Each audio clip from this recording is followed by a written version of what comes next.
Kim Pao Fever Alert, Sinadya Festival, tinagsa ng fans kahit bumuhos ang ulan, pati online viewers, todo suporta rin. Paolo Avellino kay Kim Chiu, palangga kita. From on-screen to real life, mukhang papatunayan na ng Kim Pao ang forever. Kilig moments nila, tara na't pag-usapan natin.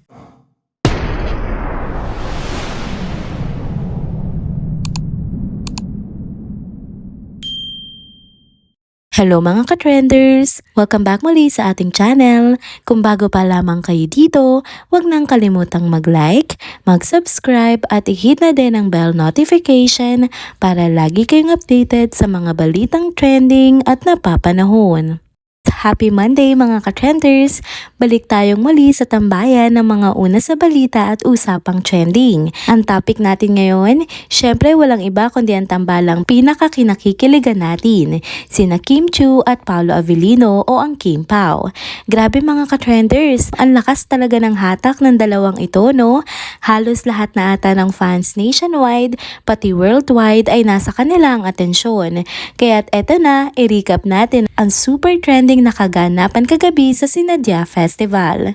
Pero bago ang lahat, balikan natin ang nakakakilig at nakaka-overwhelm na eksena kagabi. Sina Kim Chiu at Paolo Avellino nga po ang main guest kagabi sa Sinadya Festival at syempre, grabe ang suporta ng mga fans. Parang isang malawakang rally ang naganap sa dami ng taong dumagsa sa venue. Hindi talaga sila nagpatinag sa panahon kahit na nga umulan ng malakas sa Rojas City, nagsipuntahan pa din ang napakaraming tao doon. Lahat gustong masulyapan ng dalawa habang nagpe-perform. Hindi lang sa venue puno, kundi pati online. Imagine niyo mga ka-trenders, umabot ng 50,000 live viewers ang isang Facebook page na nag-stream ng event. Isipin niyo yon, isa lang yun sa maraming pages na nag-live.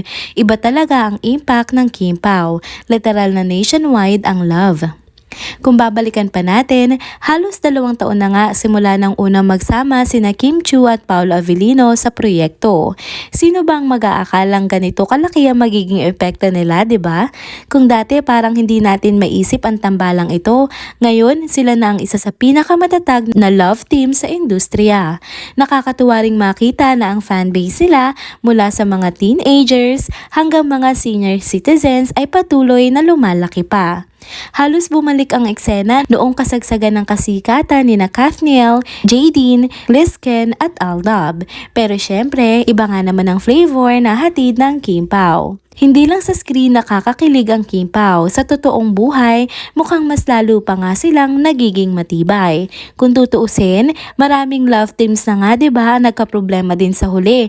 Pero mukhang iba nga ang approach ni Kim at Paolo. Sa bawat interview kasi nila, kitang-kita na pareho nilang nire-respeto at sinusuportahan ang isa't isa. Hindi lang bilang love team kundi bilang magkaibigan. Ang sabi nga ni Paolo, patibay pa ng patibay ang relasyon nila. Grabe yun, solid 'di ba?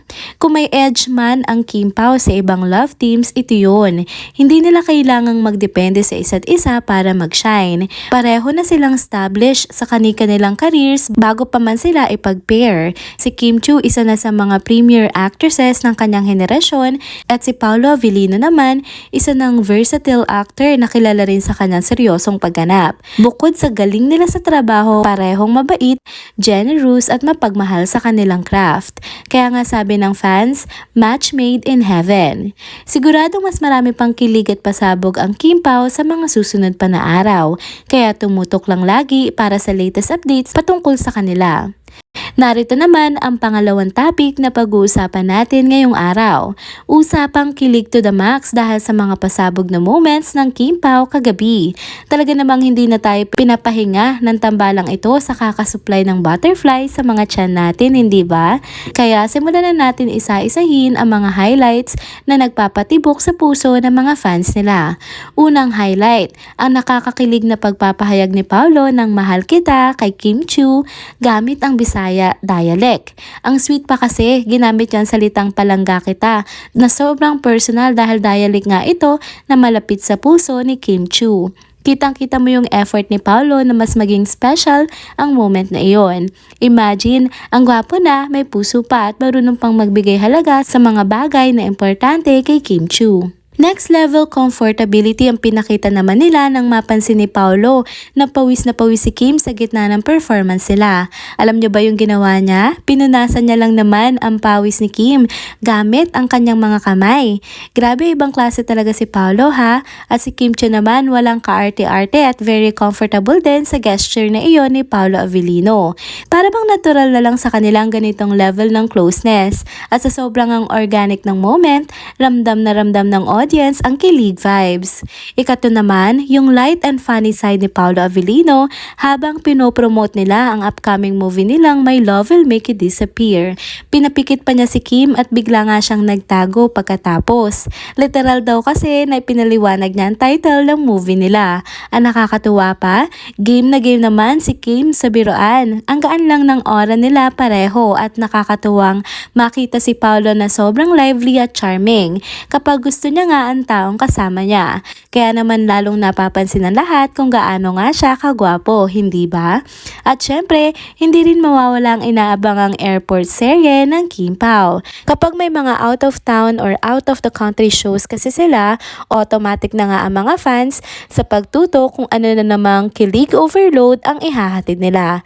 Effortless lang talaga ang pag-aalaga nila sa isa't isa. May mga simpleng tinginan, asarang nakakatuwa o gestures na hindi nila namamalayang kinikilig na pala ang mga fans nila. Sa airport pa lang, busog na agad ang puso ng mga supporters nila. Bukod sa mga moments na nabanggit, ramdam na ramdam mo yung respeto at pagtutulungan nila sa isa't isa, mapa on and off cam man. Hindi na nakapagtataka kung bakit patuloy silang minamahal ng mga tao kasi ang chemistry nila ay sabi nga nila out of this world. Sa lahat nga na nangyayari sa tambalang ito, isa lang ang sigurado, hindi pa nga sila tapos magpakilig, hindi pa tayo tapos kiligin. Anong masasabi nyo mga ka-chenders at Kim Pao family? Ready na ba kayo sa mga next pakilig bombs ng Kim Pao? Comment down below para pag-usapan na natin yan. And there you have it mga ka-chenders. Dito na po muna nagtatapos ang ating isa na namang trending video update. Salamat sa inyong pagsubaybay at pagsama sa akin hanggang sa dulo ng video na ito. Pero bago kayo umalis, huwag niyo pong kalimutang mag-like, mag-subscribe at i-hit na din ang bell notification para lagi kayong updated sa mga balitang trending at napapanahon. Kita-kits sa susunod na video. Paalam!